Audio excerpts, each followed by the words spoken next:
اور زکات دیتا ہو اور اتنا پکا مومن ہو کہ وَلَمْ يَخْشَا إِلَّا اللَّهِ، اللہ کے سوا کسی سے ڈرتا نہ ہو، یہ میرا گھر آباد کریں۔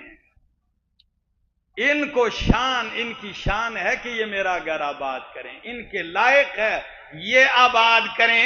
یہ میرے گھر میں کھڑے ہو کر یہ مشرک لات منات عزا حبل کو پکارتے ہیں، نہیں نہیں نہیں، میرا قرآن تو کہتا ہے، یہ میرے سامنے سورت کا نام سورت الجن ہے۔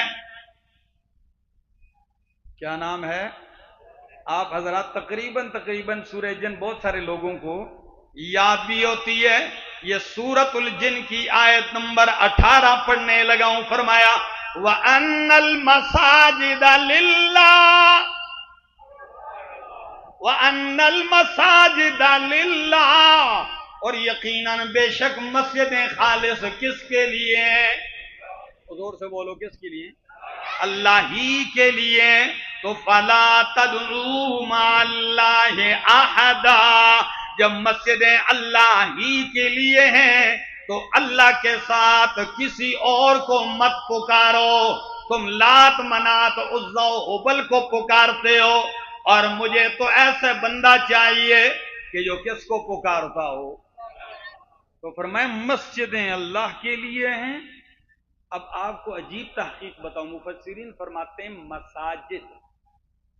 مسجد کی جمع ہے، اور مساجد دو جگہوں کو کہا جاتا ہے۔ ایک جہاں رب کے سامنے سجدہ کیا جاتا ہے، جیسے یہ بنی ہوئی، اس کو بھی مسجد کہتے ہیں، اور جن اعضاء کے ذریعے سجدہ کیا جاتا ہے عربی میں ان اعضاء کو بھی مساجد کہتے ہیں۔ جو اعضاء سجدے میں لگتے ہیں، اب آپ کو پتہ ہے کون سا لگتا ہے؟ ماتھا لگتا ہے، پیشانی، ناک کی یہ ہڈی، دونوں ہتھیلیاں، دونوں گھٹنے اور دونوں پاؤں۔ تو ان اعضاء کو جو سجدے میں لگتے ہیں نیچے، ان کو بھی مسجد کہتے ہیں۔ اب دونوں معنی کرنے لگا ہوں۔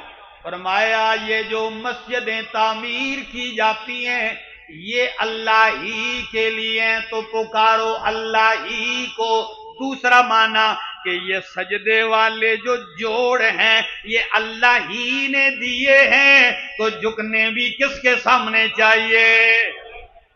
اوئے ہوئے ہوئے میرا دوست، یہ پیشانی کا مالک خالق کون ہے؟ تو پیشانی کس کے سامنے جھکنی چاہیے؟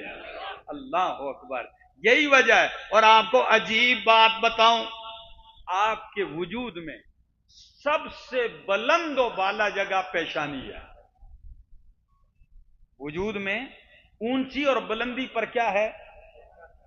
پیشانی ہے۔ جب یہ آپ بلندی سے گرانا شروع کر دیتے ہیں اور لے جا کر زمین کی پستی پہ رکھ دیتے ہیں اس مالک کے سامنے، آپ عاجزی اپنی بلند ترین حصہ وجود کا آپ زمین کی پستی پہ رکھ کر کہہ دیتے ہیں میرے مالک پیدا تو نے کیا، تیرے سامنے زمین پہ رکھا۔ اللہ فرماتے ہیں میرا سونا پھر شان اتنی دوں گا کہ جب تو پیشانی زمین پہ رکھے گا میں کہوں گا نماز تیری معراج ہے، نماز تیری کیا ہے؟ تو نیچے ہو جائے گا میں تجھے بلندیاں عطا کر دوں گا۔ تو میرے دوستو، میرے دوست نے، میرے اہل محلہ نے مسجد بنائی ہے، اسے آباد کرو دین کے ساتھ، اسے آباد کرو رب کے قرآن کے ساتھ، کہ قرآن کا درس ہو، کیا ہو؟ ہاں درس ہو، بسم اللہ سے شروع ہو اور والناس تک مقتدی، ایک آیتیں، دو آیتیں، تین آیتیں ترجمے کے ساتھ۔ جب میں نے اپنے محلے میں درس شروع کیا تھا تو 8 سال میں قرآن مکمل ہوا، پڑھتے گئے 3 4 آیتیں۔ تو بہت سارے لوگ تھے شروع میں ایسا کرتے تھے کہ بازار سے پہلا پارہ لے آئے، تو 30 آدمی بیٹھے ہیں تو ہر آدمی کو تھما دیا۔ پھر اس کے بعد جب دیکھا اب قرآن کی دیگر آیتیں بھی نکالنی پڑتی ہیں، تو پھر میں نے قرآن پاک ان کو پکڑا دیے۔ ایسے ایسے بوڑھے میں نے دیکھے جو 9 नंबर की ऐनक लेकर घर से आते थे और कुरान खोल कर बैठते थे, तर्जुमा पढ़ते थे। इसलिए कि सिर्फ सुनना नहीं, कुरान सुनना भी इबादत, समझना भी इबादत, कुरान में सोचना भी इबादत है, लेकिन कुरान को निगाहों से देखना भी इबादत है। इस मुसहफ को खोलिए, आप यकीन कीजिए, कारी कुरान हजरत उस्मान इब्ने अफ़्फ़ान रजी अल्लाह तआला अन्हु कहते हैं, इन्नी ला अकरहु अन यमुर्रा अलैया यौमुन, मुझे बहुत नागवार गुजरता है कि मुझ पे एक दिन भी गुजर जाए जिस दिन में मैं रब का कुरान खोल के ना देख लूं। बहुत नागवार गुजरता है कि एक दिन गुजरे और मैं रब का कुरान खोल कर पढ़ूं नहीं। और मेरे दोस्तों, साड़ी पूरी पूरी जिंदगी गुजार देते हैं, खोलने का मौका नहीं मिलता। पूरी जिंदगी गुजार दी है, कुरान खोला नहीं है, और अगर कहीं खोला है तो किसी ने सिर्फ रमजान में खोला है, किसी ने रमजान के भी आखिरी अशरे में एहतिकाफ बैठ गया तो उस दिन खोल दिया। मेरा दोस्त, ये तो ऐसी किताब नहीं थी, ये तो तेरे लिए जिंदगी का दस्तूर था।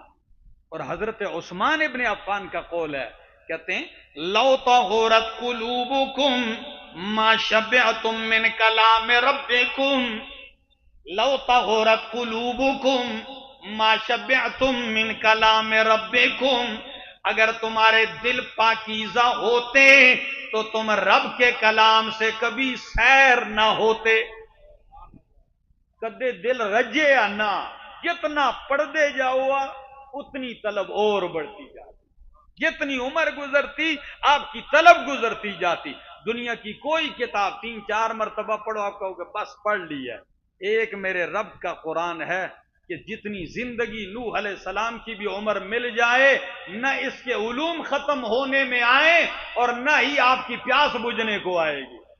आइए, वक्फ कीजिए अपनी जिंदगी और मेहनत कीजिए, अपनी मस्जिद को आबाद कीजिए। मेरा तो दिल था सिर मैं 2-4 बातें कह के आप लोगों से इजाजत चाहूंगा, लेकिन आप लोगों की तसल्ली के लिए अर्ज कर देता हूं, कभी कभी नबी अकरम सल्लल्लाहु अलैहि वसल्लम जब मक्का छोड़ के मदीना गए तो आपने पहला क़याम कहां फरमाया? कुबा में। कौन सी जगह? कुबा में क़याम फरमाया।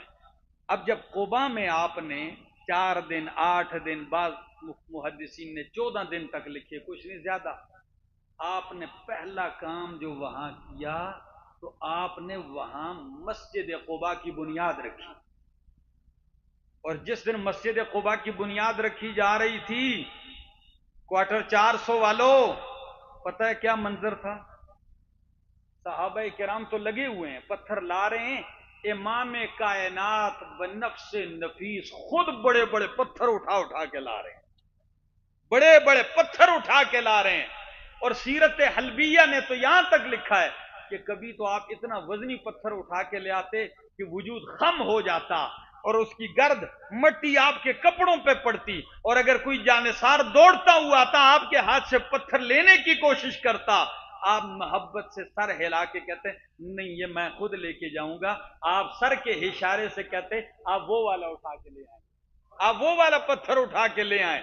ये पत्थर लाए जा रहे हैं, मस्जिद की तामीर की जा रही है। अल्लाह ने उस मस्जिद को भी इतना मकाम अता कर दिया, जब नबी अलैहिस्सलाम कुबा की मस्जिद तामीर करके मदीना चलते हैं तो अहले मदीना वालों ने कहा, जब जो लोग हिजरत करके आए थे मक्के से, फरमाया या रसूल अल्लाह सल्लल्लाहु अलैहि वसल्लम, मदीना में मक्का बहुत याद आता है। खैर बात है, जहां पैदा हुए, जायदाद है, माँ बाप का इलाका है, रहन सहन है। फरमाया उम्रा करते थे, तवाफ करते थे, बहुत याद आता है। नबी अलैहिस्सलाम ने हाथ उठाए, अल्लाह अकबर, हाथ उठाए, फरमाया अल्लाह, जिस तरह मक्का हमें महबूब था, मदीना उस तरह महबूब, बल्कि उससे ज्यादा महबूब बना दे मदीना, उससे ज्यादा महबूब बना दे मदीना। अब दिल में मदीना की ऐसी मोहब्बत जागुजी हुई। अगली बात सुनिए, फरमाया उम्रे का शौक है और रुकावट है, मक्के वाले उम्रा करने नहीं देते। फरमाया मेरे साथियों फिक्र ना करो, گھر سے وضو کر کے آؤ، مسجد قباء میں 2 رکعت نفل پڑھ لو، مقبول شدہ عمرے کا ثواب مل جائے گا۔